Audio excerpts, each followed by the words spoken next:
This is the most waterlogged, shady place on our property. It's right next to the tap where I get water for the pig or for the chickens.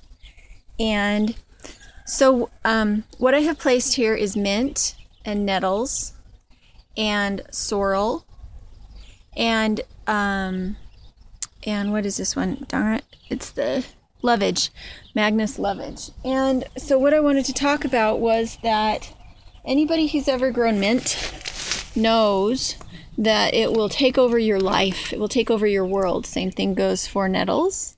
Same thing goes for lovage. Same thing goes for borage. Sorry, not borage, sorrel. Borage is another one of those, but I have it started over there. Oh, and the same thing goes for comfrey. So that's my comfrey down there.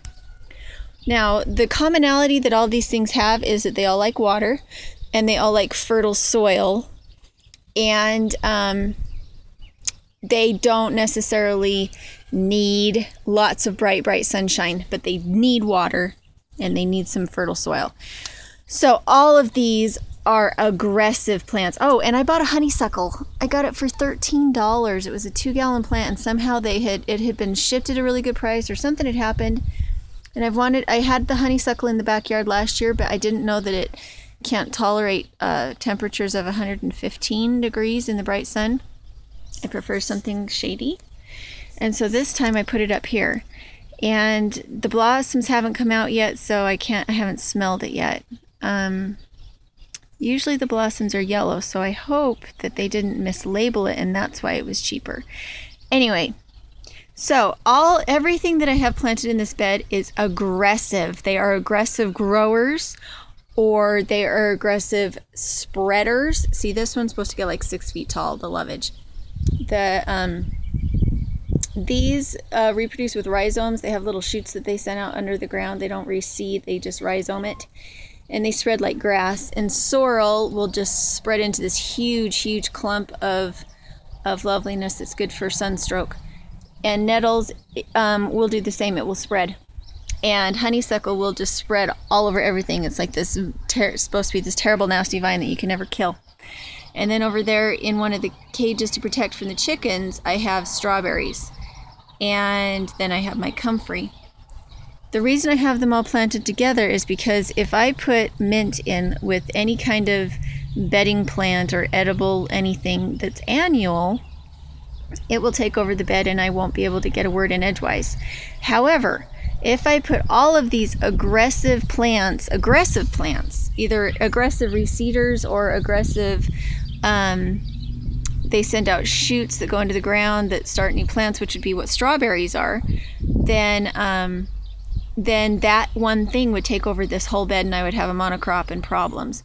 However, I have put all aggressive plants in this, and they are all contained by a lovely chunk of concrete. Is there a possibility that they could get over to the other side? The mint might be able to. But on the other side, I then have all this mulch, so not only would it have to cross the concrete, it would have to cross the mulch in order to get into the lawn. And if it gets in the lawn, I don't care. I don't mow, I scythe every once in a while because I prefer the meadow look. I like the meadow look. I greatly prefer it. It gives habitat to bugs. So, and food for rabbits too. So if the mint spread that far, it would be a miracle, and if it did, it would be okay, because it would just mean that when I go out and scythe, I have a little bit of mint smell. So, good niche for all of these aggressive plants, and they should all be happy together and fulfill each other's needs. And this is very rocky soil underneath the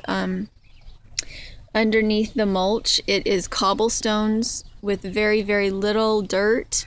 It has good drainage, excellent drainage. It drains right into the basement of the house. So that's why we have heavy mulch here. I've got about 6 inches of mulch. And most of it is barn litter, so it's very fertile. And you can see how happy the comfrey is. The ducks took it let's see, can you see the comfrey? The ducks took it down, and then it's grown back up very quickly. So I'm just going to keep, as time passes and I find more aggressive perennials, I'm going to put them in here and just let them duke it out. And hopefully it will be this lovely little forest of food. And again, this is the easiest place not only to get water, but to administer water.